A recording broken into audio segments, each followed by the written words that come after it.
Halo teman-teman semuanya, balik lagi bareng saya Cecep. Dan seperti biasa, di channel ini saya bakal selalu share mengenai tips, tutorial, unboxing, gameplay, atau apapun semua yang berhubungan dengan virtual reality atau VR.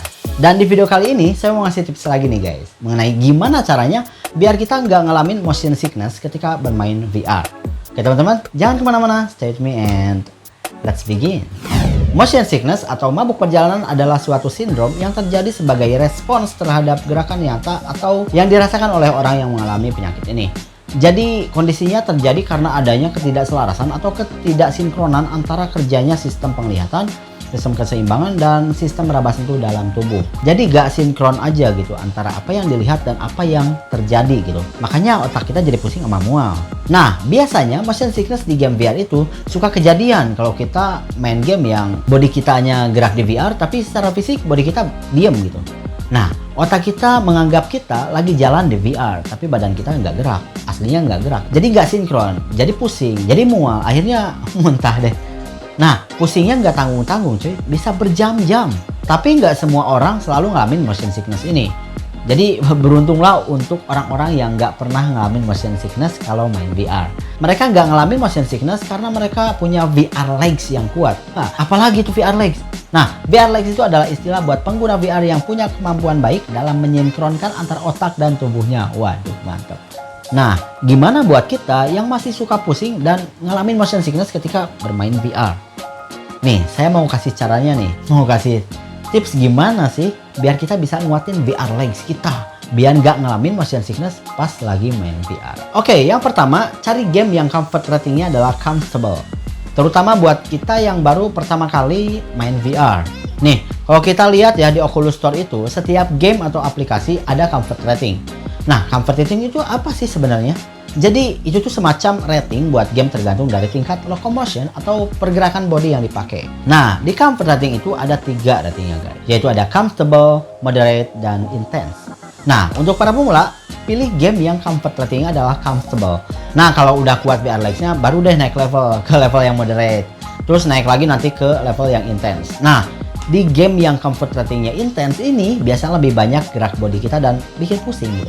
Jadi buat pemula hindari game yang intense, oke? Tapi teman-teman perlu dicatat ya, di Steam VR dan PS VR nggak ada comfort ratingnya. Jadi kita perlu nebak-nebak nih gamenya ini bikin pusing apa enggak. Ya teman-teman tinggal lihat aja review game atau gameplaynya yang diupload oleh teman-teman yang lain ya di YouTube. Cari game yang movement locomotionnya pakai sistem teleportation. Karena teleportasi nggak bikin pusing guys. Nggak kayak kita yang langsung jalan movementnya pakai controller gitu. Kalau buat pemula pasti pusing. Tapi ada sih yang pergerakannya pakai controller tapi nggak bikin pusing. Biasanya ada semacam konfigurasi di mana kita bisa setting comfort level dengan cara menambahkan big net di video VR yang sedang kita mainin. By the way, untuk gamenya nih guys, kalau teman-teman baru nyentuh VR gaming, mainin aja Beat Saber atau Superhot VR misalnya ya. Karena kedua game itu sama sekali nggak bikin pusing dan bikin betah di mata. Karena itu nggak ada pergerakan body kita gitu. Atau kalau mau main game yang ada movementnya, pilih Battle Immortal atau misalnya Arizona Sunshine atau Robo Recall dan semacamnya yang locomotion pergerakannya pakai sistem teleport lah pokoknya ya. Terus tips yang kedua ya, jangan lupa setting IPD sesuai dengan jarak mata kita yang sebenarnya. Nah, IPD itu apa sih? Apalagi IPD? Nah, IPD itu udah saya jelasin di video sebelumnya ya. IPD itu jarak pupil antara mata kiri dan mata kanan. Nah, kalau di Oculus Quest 2 ada 3 level IPD, yaitu ada 58, 63, dan 68 mm. Nah, IPD selain berpengaruh buat buram enggaknya gambar, juga ngaruh ke pusing enggaknya kalau kita main di VR. IPD yang disetel dengan baik dan sesuai bisa bikin kita terhindar dari yang namanya motion sickness. Jadi level pusingnya itu berkurang gitu. Nah, tips yang ketiga, putar badan secara fisik ketika kita muterin badan di VR. Artinya kita bakal lebih nyaman dan gak bikin pusing kalau badan kita muter beneran daripada kita muterin pakai controller ya. Daripada kita muterin pakai controller sedangkan badan kita masih diem gitu. Banyak game di VR yang memungkinkan kita memutar badan secara virtual pakai snap turning atau smooth turning. Tapi saya jamin buat pemula yang belum punya VR legs kuat gitu, pasti bakal pusing ketika melakukan turning atau perputaran badan. Jadi sebaiknya hindari ini ya guys. Kalau mau muterin badan di VR, mending badan asli kita aja yang sebaiknya yang diputerin. By the way, ini nggak berlaku buat PSVR ya guys, karena PSVR itu kalau kita muter, sensor dari sisi kontrolernya nggak bakal kedetek sama PlayStation kamera. Jadi kehalangan sama punggung kita gitu. Nah, tips yang keempat, goyangin tangan kita ketika jalan di VR. Maksudnya kita harus goyangin lengan kita nih, kayak kalau kita jalan di dunia nyata gitu ya. Kan kalau kita jalan kaki biasanya tangan kita juga ikut goyang kan. Nah, cobain tips ini. Biasanya ketika jalan di VR nggak bakal terlalu pusing, karena otak kita menganggap kita benar-benar jalan kaki gitu katanya. Nah, selanjutnya tips yang kelima, pakai kipas angin di play area kita.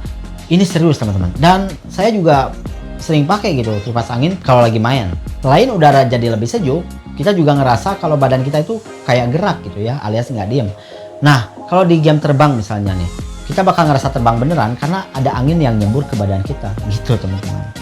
Tips yang keenam, ketika kita udah mainin game selama 10-15 menit dan udah mulai kerasa pusing misalnya ya, kita harus langsung istirahat gitu. Rebahan dulu lah selama beberapa menit atau mungkin beberapa jam gitu. Minum dulu, nyemil dulu. Dan kalau masih pusing jangan dulu main ya. Kan bertahap gitu. Awalnya pusing, lama-lama juga kalau terbiasa juga enggak gitu. Nah, kalau udah nggak pusing baru kita bisa lanjut main lagi. Pokoknya jangan dipaksain, karena kalau pusing dan masih dipaksain main, yang ada bakal mual sama muntah gitu. Gak mau kan? Nah, selain itu, kalau kita dibiasain dipaksa, buat jangka panjang itu main VR malah jadi bakal sering pusing gitu. Nah, kalau mau kuat VR legs-nya, awal-awal ya harus banyak istirahat kalau udah pusing, oke? Tips yang ketujuh, minum ale jahe. Ale jahe itu banyak dijual di online ya. Kalau mau versi hematnya tinggal bikin air jahe pakai gula, terus minum dulu sebelum kita main VR, atau ya sambil main VR juga kita bisa diselingi minum air ale jahe ini ya. Ale jahe ini selalu menjadi rekomendasi buat ngobatin orang yang kena motion sickness. Nah, tips yang kedelapan, atur beberapa konfigurasi di game VR di comfort settingnya. Misalnya, coba pakai snap turning daripada smooth turning. Dan untuk pergerakan badannya, setting supaya pakai teleport daripada locomotion moving atau gerak maju gitu. Atau kalau pakai gerak maju, biasanya di beberapa game di comfort setting ada penambahan big net biar kita nggak terlalu pusing ketika maju. Tapi kalau saran saya sih untuk turning atau muterin badan, tetap mending muterin secara fisik aja karena lebih imersif dan juga lebih enak aja gitu. Itu untuk olahraga lah. Oke teman-teman, itulah 8 tips dari saya gimana biar bisa terhindar dari yang namanya motion sickness. Mudah-mudahan video ini bermanfaat ya guys. Terima kasih buat teman-teman yang udah nonton video ini sampai selesai. Jangan lupa untuk like dan share video ini ke teman-teman yang lainnya ya guys, biar video ini bisa lebih bermanfaat lagi buat banyak orang. Buat teman-teman yang belum subscribe, yuk di subscribe dulu biar saya bisa lebih semangat lagi untuk update videonya. Dan jangan lupa untuk klik loncengnya, karena kalau teman-teman klik tombol loncengnya, maka setiap saya upload videonya bakal ada notifikasi ke teman-teman semuanya. Jadi teman-teman bakal selalu update aja gitu ya setiap saya upload video yang baru. Oke, semoga teman-teman selalu diberikan kesehatan semuanya. Sampai jumpa di video selanjutnya. Bye-bye.